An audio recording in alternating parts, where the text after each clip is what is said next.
오늘 말씀은 새로운 시작, 첫 번째 표적이라는 제목으로 말씀을 나누겠습니다. 제가 대학교 다닐 때 저희 교수님으로부터 들은 이야기입니다.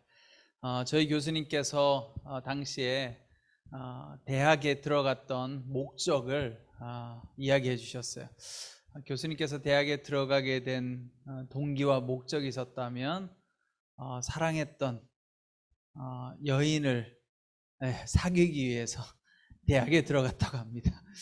교회 다닐 때 좋아했던 누님이 대학에 들어가는 걸 보고 그 누님과 똑같은 학과에 이제 지원해서 들어간 거예요. 근데 이제 그 학교를 다니는데 그 누님이 그 과에 이제 동아리가 여러 가지 있잖아요. 여러 가지 동아리 중에 한 동아리에 들어간 거예요. 그 동아리가 연극을 하는 동아리였어요. 극예술연구회라고. 그래서 이제 그 연극 동아리에 사랑했던 누님이 들어가니까 이제 나도 저 동아리에 들어가서 어떻게든 저 누님의 마음을 얻어야 되겠다. 그래서 이제 저희 교수님이 열심히 동아리 오디션을 봤다고 합니다. 근데 떨어졌다고요. 아무리 열심히 해도 연기하는 것이 쉽지 않은 것이죠. 그래서 그 동아리 회장을 찾아갔다고 합니다. 저는 무슨 일 있어도 이 동아리에 들어가야 됩니다. 저를 꼭 넣어 주십시오. 그렇게 이야기하니까 그 동아리 회장님이 우리는 연기자가 필요 없는데, 더 이상 필요 없는데 딱 한 가지 일이 남아있다. 이 연극 배우들의 소품이나 무대를 옮기고 이동시키고 이런 무거운 짐을 날라야 될 사람이 있는데, 너가 그러면 그걸 할 수 있으면 들어와라. 이렇게 된 거예요. 그래서 저희 교수님이 이제 하기로 하고 그 동아리에 들어갔어요. 근데 너무 고달픈 거예요. 맨날 무거운 짐만 지고 무거운 거 옮기고 이렇게 하니까 너무 힘든 거죠. 그런데 그것만 힘든 것이 아니라 이 동아리 회장님이 돈을 주면서 자꾸 심부름을 시키는 거예요. 가서 담배도 사오고 술도 사오고 또 과자도 사오고 이렇게 심부름을 시키는데 돈은 항상 1,000원만 주는 거예요. 1,000원짜리 한 장 주고 여러 가지를 사오라고 하는 거죠. 그래서 어느 날 이 교수님이 이제 너무 힘들어서 그 동아리 회장님에게 따졌다고 합니다. 아니, 맨날 1,000원만 주고 이렇게 1,000원보다 훨씬 비싼 것들을 사오라고 하니까 제가 어떻게 이걸 다 사올 수 있습니까? 이렇게 질문을 했더니 그 동아리 회장님이 요한복음 2장 1절 11절 말씀을 이야기하면서, 야, 성경에 보면 예수님은 물로 포도주도 만들었는데 넌 그것도 못하냐? 이러더라는 거예요. 그러고 맨날 또 시키기 시작하는 거예요. 그래서 어느 날 이제 교수님이 또 너무 힘드니까, 아니 근데 회장님, 요한복음 말씀 말고는 아는 말씀이 없습니까? 그랬더니 나는 이거밖에 모르니까 너는 그 말씀에 의지해서 기적을 일으켜라 라고 했다고 합니다. 아무튼 이 교수님이 한 학기 동안 이 동아리에 열심히 지내면서 드디어 사모님의 마음을 얻어 사귀게 됐대요. 그리고 그 동아리를 탈퇴하고 나왔다고 합니다. 성공했죠. 성공했는데 이 동아리에 있었던 그 동아리 회장님은 결국은 열심히 연극을 해서 연극 배우가 됐어요. 유명한 연극 배우가 됐는데 믿음은 가지지 못했던 것 같아요. 자, 오늘 말씀 요한복음 2장 1절부터 11절, 우리가 잘 아는 말씀인데 갈릴리 가나라고 하는 지역에 혼인잔치, 결혼식이 있었습니다. 그렇죠? 그런데 그 잔치에서 가장 중요한 포도주가 떨어졌다. 물론 뭐 요즘은 우리나라에서 결혼식 할 때 포도주가 있지는 않죠. 그렇죠? 그래도 안 믿는 분들의 결혼식에 가면 이렇게 술이 있어요. 그렇죠? 이 지역, 고대근동 지역 같으면 이제 이 포도주라는 것은 일종의 물과 같은 음료죠. 음료. 그렇죠? 그러니까 굉장히 중요한, 음식의 맛을 내기도 하고 또 물을 대용해서 먹을 수 있는 아주 중요한 가치가 있는 음식이었습니다. 그런데 이 포도주가 떨어졌다고 합니다. 예수님께서 오늘 이 포도주를 떨어진 포도주를 물을 사용해서 포도주를 만들어냅니다. 그리고 이 요한복음 2장 1절부터 11절까지 말씀에 이 스토리의 결론은 11절에 나와 있죠. 저자 요한은 11절에 이렇게 묘사합니다. 예수께서 이 첫 번째 표적을 갈릴리 가나에서 행해 자기의 영광을 드러내셨습니다. 그러자 예수의 제자들이 그를 믿었습니다. 자, 여러분 여기서 중요한 건 포도주를 만든 사건을 표적이라고 말하고 있습니다. 우리는 그런데 흔히 이 요한복음 말씀을 읽으면서 이 물을 포도주로 만든 사건을 뭐라고 표현합니까? 기적이라고 이야기할 때가 많이 있죠. 근데 여러분 요한복음에는 아무리 읽어봐도 기적이라는 단어를 쓰고 있지 않아요. 표적이라고 이야기합니다. 여러분 표적이라는 말은 중요한 의미가 있습니다. 표적이라는 것은 여러분 어떤 의미입니까? 표적이라는 것은 어떤 내용을 전달하고자 하는 것이 표적이에요. 표적. 영어로 하면 사인. 네. 기적과 사인은 완전히 다른 거죠. 그렇죠? 자, 여러분들에게 표지판을 뭐 예를 들어 저쪽으로 가세요. 이 표지판을 이렇게 표시해 놨어요. 그게 뭐예요? 그게 표적인 거예요. 표적. 기적하고 아무 상관없는 거죠. 그렇죠? 네. 그러니까 표적은 뭐냐면 드러내고자 하는 바를 드러내기 위한, 알리고자 하는 일종의 표지판이에요. 표지판. 우리가 신호등도 표지판이죠. 그렇죠? 신호등. 빨간색 신호등, 파란색 신호등. 빨간색이면 건너가지 마세요. 파란색 신호등을 보고는 여러분과 저는 건너가세요 라고 이해를 하잖아요. 네. 그것은 그럼 빨간불이 들어왔다고 해서 기적이 나타났어라고는 하지 않죠. 그렇죠? 그러니까 완전히 다른 언어의 표적이라는 것은, 그러니까 표적에는 목적과 의미가 있어요. 그러니까 오늘 예수님께서 물을 포도주로 만든 사건을 저자 요한은 표적이라고 이야기하고 거기에는 예수님의 큰 의미, 의도를 가지고 있다. 그래서 여러분 우리가 살아가면서 믿음 생활하면서 우리가 기적을 바랄 때가 참 많이 있어요. 그렇죠? 기적이 일어나면 참 좋죠. 그런데 중요한 것은 여러분 기적이 일어난다고 해서 우리의 삶의 변화가 일어나느냐? 그렇지 않을 수 있다는 거예요. 성경에 보면 기적이 얼마나 많이 일어납니까? 근데 여러분 사람들이 단순하게 기적을 경험하고 변화되어지잖아요. 예수님의 제자들이 3년 동안 예수님께서 일으킨 기적을 얼마나 많이 봤습니까? 그렇죠? 병자도 고치고 심지어 죽은 자도 살리고 그렇게 기적을 많이 경험했는데도 나중에 어떻게 해요? 예수님이 십자가에 달릴 땐 다 도망가잖아요. 기적이 사람을 변화시키지는 못해요. 그래서 성경은 기적을 중요하게 전하는 말씀이 아니에요. 성경은 뭘 중요하게 여겨요? 성경은 하나님을, 예수가 구원자 되심을 증거하는 책이지 기적을 일으키는 예수가 대단하다라고 말씀하는 책이 아니다라는 거죠. 자, 그런 점에서 성경에 나오는 여러 가지 사건들, 기적 사건들을 일으키는 의미, 오늘 요한복음에서 첫 번째로 예수님이 오셔서 사역을 시작했는데 다른 복음서는 또 다르죠. 제자들을 먼저 부르기도 했는데 오늘 요한복음서는 예수님께서 결혼잔치집에 가서 기적을 먼저 일으키셨다는 거예요. 근데 이걸 기적이라고 하지 않고 표적이라고 했죠. 그럼 예수님께서 물을 포도주로 만든 사건을 통해서 알리고자 하는 바가 있다는 거예요. 드러내고자 하는 바. 네. 물이 포도주가 된 게 중요한 게 아니고 왜 물을 포도주로 만드셨을까? 거기에 어떤 의미를 가지고 있을까? 이 내용을 오늘 살펴보기 원합니다. 자, 첫 번째 오늘 예수님께서 물을 포도주로 만드시면서 우리에게 주시고자 하는 교훈은 혼인잔치와 같은 축제 때에도 뜻하지 않은 어려움이 일어날 수 있다라는 거예요.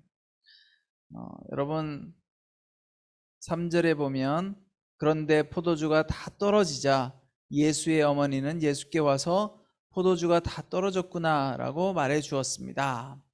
자, 혼인잔치 정말 즐거운 결혼식이죠. 여러분 결혼식에 가서 즐겁지 않은 분들이 있으세요? 네, 결혼하는 당사자들도 행복하고 가족들도 행복하고 또 결혼식에 참여하는 분들도 행복합니다. 저도 간혹 결혼식을, 요즘은 뭐 잘 갈 일 없지만 겨울이니까 그래도 결혼식을 가면 참 이렇게 설레고 왠지 보기 좋아요. 그렇죠? 그런데 그 결혼식에 가장 중요한 음식이 떨어졌대요. 음식이 얼마나 가슴 아픈 일입니까? 불행한 일이죠. 그렇죠? 그러니까 가나 혼인잔치 사건을 통해서 알 수 있는 건 여러분 우리의 인생도 마찬가지인 거예요. 인생이라는 것이 불행이 예고하고 찾아오지 않는 거죠. 자, 이제 불행한 일이 찾아올 거예요 해서 여러분들의 삶에 슬픈 일들을 막 만들어서 슬픈 배경을 만들어 놓고 이제 불행 딱 하고 사인 주지 않는다는 거죠. 불행은 언제 찾아와요? 오히려 막 즐겁고 행복하고 잘 나갈 때. 거꾸로 여러분들의 인생이 불행하고 힘들고 우울할 때 계속 그것만 지속되느냐? 그렇지 않아요. 그러다 어느 날 행복이 찾아올 수도 있어요.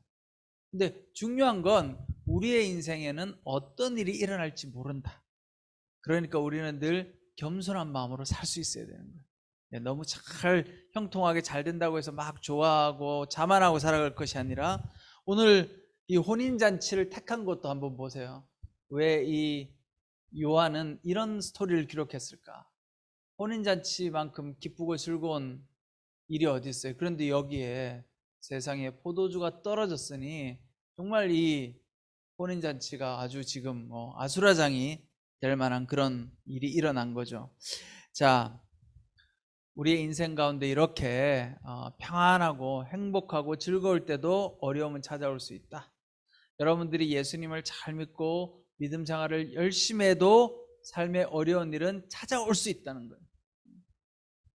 이게 너무 중요해요. 근데 간혹 제가 만나서 이야기하다 보면 성도님들 중에는 왜 내가 열심히 교회 다니고 예수님 믿고 헌금도 열심히 드렸는데 나한테 불행한 일이 찾아와요? 이렇게 말씀하시는 분이 있어요. 근데 여러분, 인생에는 우리가 아무리 열심히 믿음 생활을 하고 열심히 살아도 어려운 일이 일어날 수 있는 거예요.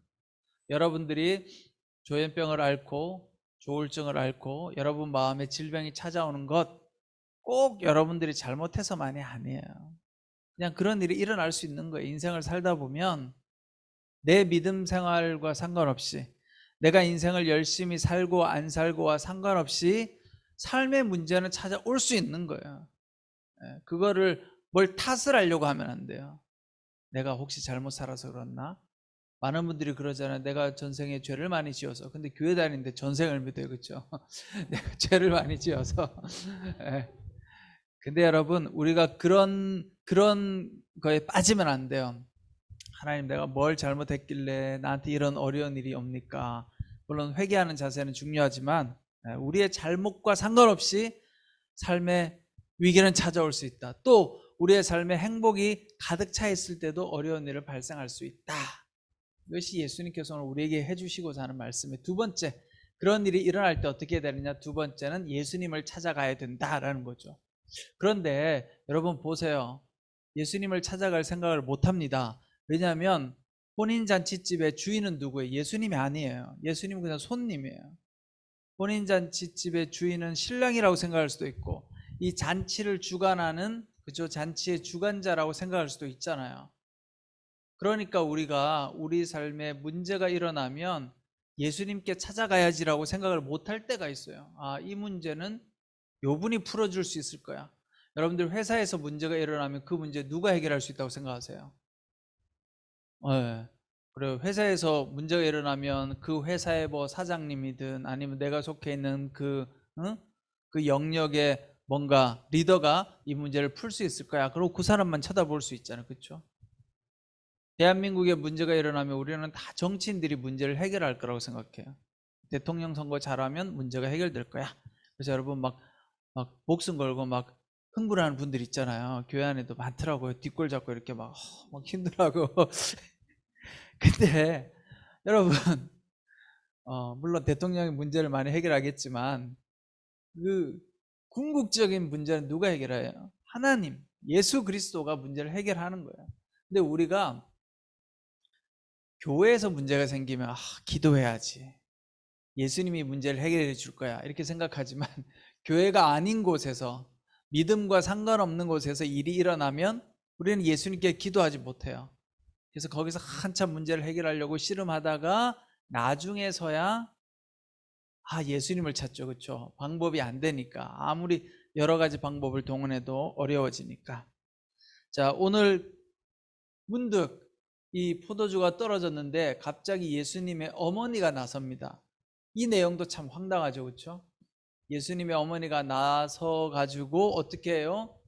또 하인들에게 일을 시킵니다. 하인들 입장에서는 황당하죠. 신랑도 아니고 혼인잔치의 주인도 아니고 그냥 예수의 어머니가 와서 예수님께서 시키는 대로 해라 이렇게 이야기합니다. 그런데 여러분 그때 어떻게 해요? 이 하인들이 항아리에 물을 붓습니다. 이 놀라운 일이죠. 그리고 예수님께서 물을 포도주로 만드는 놀라운 이 사건을 요 하인들만 목격해요. 신랑도 모르고 신부는 아예 등장도 하지 않고 또 이 혼인잔치를 주도하는 이 주인도 모릅니다. 여러분 혼인잔치 책임자는 9절에 보면 이렇게 말씀하고 있죠. 잔치 책임자는 물이 변해된 포도주를 맛보았습니다. 그는 그 포도주가 어디에서 났는지 알지 못했지만 물을 떠온 하인들은 알고 있었습니다. 잔치 책임자는 신랑을 불렀습니다. 자, 아니 도대체 이 뭐 아무 혼인잔치하고 상관없는 마리아가 나서가지고 하인들에게 저 예수님께 순종하라 라고 이야기합니다. 그런데 그럴 때 어떻게 해요? 이 하인들이 예수님께 순종하죠. 아마 이 하인들은 잔치를 많이 치러봤기 때문에 이게 불가능하다는 걸 알았을 거예요. 어떤 방법이든 불가능하다. 그렇지만 하인들 입장에서는 그렇죠? 뭐라도 해야 되지 않겠어요? 그 누구도 지시하거나 뭘 하라고 아무도 이야기하지 않아요. 몰라요. 그렇지만 마리아가 적극적으로 예수님의 말씀에 순종하라고 했을 때 이 하인들은 하인들의 자세에 충실하죠. 여러분 종의 자세는 뭐예요? 순종이잖아요. 순종하니까 물이 포도주가 된 걸 눈으로 보게 됩니다. 그럼 우리 인생에 중요한 건 뭐냐? 삶의 위기가 일어나고 어려움이 생기면 예수님께 나아가야 되는데 예수님께 나아가는 것이 무엇이겠습니까? 순종하는 거죠. 순종. 불가능할 것 같은 일에 순종하는 것. 순종이라는 게 그리 대단한 게 아니에요. 작은 일에 순종하는 거예요. 큰 일, 거창한 일을 하는 것이 순종이 아니라 그냥 나의 주어진 삶에 순종하는 것이 순종입니다. 자, 오늘 하인들은 바로 그렇게 예수님의 말씀에 순종했기 때문에 물이 포도주가 되는 것을 경험할 수 있었습니다. 여러분들 삶에 위기가 오고 어려움이 오면 어떻게 하세요, 여러분? 순종하세요. 예수님께 순종하면 되는데 우리가 생각보다 예수님께 순종하지 못할 때가 많아요. 여러분 예수님께 순종한다는 것이 꼭 성경 말씀에 나와 있는 내용 읽고 아멘하고 교회에 와서 교회에서 뭘 부탁하면 순종하는 게 예수님께 순종하는 게 아니에요. 여러분들의 삶 가운데 여러분들이 처해 있는 상황 가운데 질서가 있잖아요. 그렇죠? 그 질서 가운데 순종하는 게 순종인 거예요. 순종. 우리가 순종을 쉽다고 생각하지만 쉽지 않죠. 여러분들이 처한 상황 가운데 잘 받아들이고 믿음으로 나아가는 것이 바로 순종입니다. 자, 마지막으로 세 번째. 오늘 예수님께서 물을 포도주로 만든 이 사건의 핵심적인 목적과 의도를 드러내는 거죠. 11절 말씀에 보면 제가 첫 번째 읽어드렸죠. 예수께서 이 첫 번째 표적을 갈릴리 가나에서 행해 자기의 영광을 드러내셨습니다. 그러자 예수의 제자들이 그를 믿었습니다. 자, 예수님께서 첫 번째 표적, 요한복음에서 표적을 보여주셨는데, 자, 물이 포도주가 되니까 엄밀하게 말하면 기적에 해당되죠. 그죠? 기적 사건이에요. 근데 기적 사건인데 요한복음의 저자는 기적이라고 기록하지 않고 표적이라고 이야기했어요. 표적, 사인이라고 이야기했어요. 물을 포도주로 만들었는데 이 물을 포도주로 만든 것은 사인입니다. 근데 그 사인의 내용이 뭐예요? 여러분 야구할 때 사인 주고받잖아요. 앞에 투수하고 포수하고, 여러분 야구는 잘 모르셔도 투수하고 포수하고 이렇게 사인 주고받는 거 알죠? 그렇죠?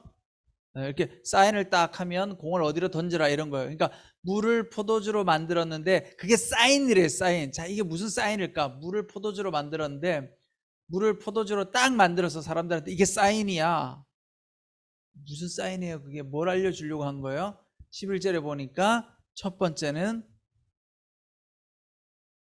자기의 영광을 드러내셨다.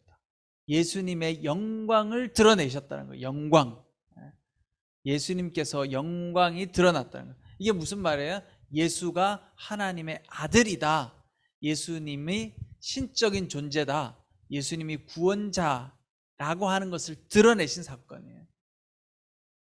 그걸 드러내려고 물을 포도주로 만든 거죠. 그 다음에 두 번째는 물을 포도주로 만드니까 어떤 일이 일어났느냐. 제자들이 예수님을 따라다녔어요. 그냥 훌륭한 선생님 정도로 생각하고 늘 예수님을 쫄래쫄래 따라다녔어요. 그런데 제자들이 드디어 예수가 하나님의 아들이구나 하고 예수님을 믿게 됐대요. 믿게 됐대요. 11절에 보니까 예수의 제자들이 그를 믿었습니다. 그 말은 뭐예요? 그 전에 안 믿었다는 거죠. 그렇죠? 내가 하나님의 아들이야. 내가 이 땅을 구원하기 위해 왔어 라고 여러 번 말씀하셨지만 제자들은 못 믿은 거죠. 그냥 훌륭한 선생님 정도로, 야, 저분은 참 보통 사람하고 다르네. 우리가 저분을 따라다니면 인생의 팔자를 고칠 수 있겠어. 이렇게 생각한 거죠. 자, 그럼 여기서 왜 하필이면 하고 많은 기적들 중에 예수님은 물을 포도주로 만들었을까? 자, 여러분, 성경에 나오는 많은 스토리들은요, 그 스토리를 통해서 직접적으로 전달하고자 하는 메시지가 있는 반면 또 은유적으로, 비유적으로 메시지를 전달하기도 해요. 자, 포도주는 그 당시 사회에서 굉장히 중요하다고 했어요. 그렇죠? 음식의 맛을 내고 잔치 자리에 있어서 굉장히 중요한 것이 포도주였습니다. 그런데 이 포도주가 떨어졌대요. 포도주가 떨어져서 더 이상 마실 포도주가 없어요. 이건 뭘 상징하느냐? 그 당시에 종교로서의 기능을 상실한 유대교를 이야기하는 거예요. 유대교가 있지만 껍데기뿐인 유대교, 율법주의에 사로잡힌 유대교, 사람들의 영혼을 황폐화시키고 사람들에게 생명을 주지 못했던 그 율법밖에 안 남은 그 유대교가 마치 잔치집에서 사라진, 끊어진 포도주와 같다라는 거예요. 그럼 예수는 어떤 분이에요? 이제 유대교를 대치해서 새롭게 예수가 나타난 거예요. 그 예수를 믿으면 거기에 생명이 있고 거기에 기쁨이 있고 거기에 참된 만족이 있다라는 거예요. 그 예수님이 오셨는데 아무도 예수님을 몰라보는 거예요. 누구만 알아요? 순종한 사람만 예수님을 맛볼 수 있는 거예요. 순종한 사람만 유대교보다 훨씬 더 맛있는 포도주구나 라고 알 수 있는 거죠. 물을 포도주로 바꾸는 사건 속에서 예수님은 아주 은근하게 은유적으로 바로 내가 오늘 이 땅 가운데 하나님 잔치가 열리고 있는 이 땅 가운데 내가 진정한 포도주야 라고 이야기하고 있는 거예요. 여러분, 오늘 예수님께서 우리 삶에 진정한 기쁨을 주시고 흥을 돋우시고 맛을 주시는 포도주로 오셨다라는 거예요. 그런데 그 포도주를 맛보는 방법은 뭐예요, 여러분? 그냥 순종하는 거예요. 뭘 하느냐에 달려있지 않아요. 저는 우리 한마음 정신회복 예배도 마찬가지라고 생각해요. 여러분들이 뭘 많이 한다고 해서 막 좋아지고 치료될까요? 치유 활동을 많이 하는 거 좋죠. 많이 하고 뭐 이렇게 수련회도 가고 하는 거 좋죠. 근데 그거 많이 한다고 해서 회복되고 치유되나요? 아니요. 예수님을 만나야 돼요. 왜 우리가 여기 모여서 예배드리고 말씀을 나눌까요? 여러분들 안에 예수님을 만나고자 하는 갈망이 있으셔야 돼요. 그냥 외로우니까 그냥 한마음 공동체 가면 만날 사람이 있으니까 그렇게 가야지. 여러분, 이런 마음만 가지고 여기 10년 20년 다녀보세요. 해결이 되는가 문제가. 치유활동 하니까 내가 열심히 그냥 참여해봐야지. 그러면 해결이 되나요, 여러분?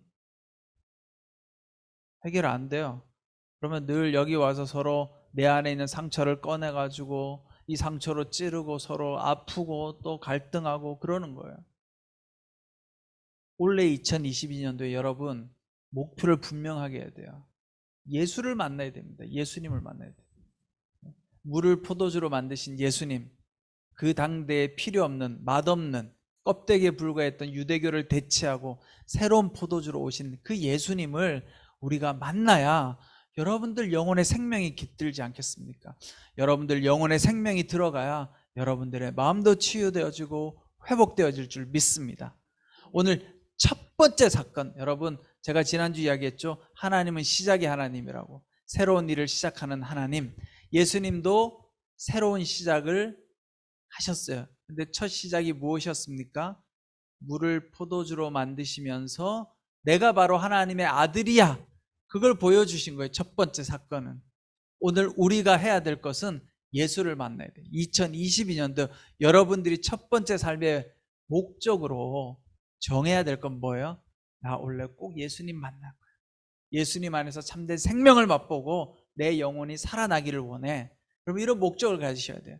그래서 예수님 만나서 여러분들 삶에도 은유적인 표현이지만 맛없는 포도주는 다 사라지고 여러분들 인생이 맛 좋은 포도주가 돼야 돼요. 사람들이 여러분들을 만나면 이 사람은 참 맛있는 사람이구나. 이 사람 참 좋은 사람이구나. 이 사람 만나는 게 너무 행복하구나. 이런 인생이 되어야 되지 않겠습니까? 여러분 그러려고 하면 뭐가 필요해? 내 안에 예수가 들어오시면 돼요. 내가 막 변화되려고 몸부림치지 말고 내가 좋은 사람 되려고 몸부림치지 말고 내 안에 예수님이 들어오면 내 안에 예수님이 거하시면 그런 존재가 될 수 있는 것입니다. 여러분 모두가 여러분들의 삶 가운데 예수 그리스도로 말미암아 좀 포도주가 되는 인생 되시기를 간절히 축원합니다. 기도하겠습니다.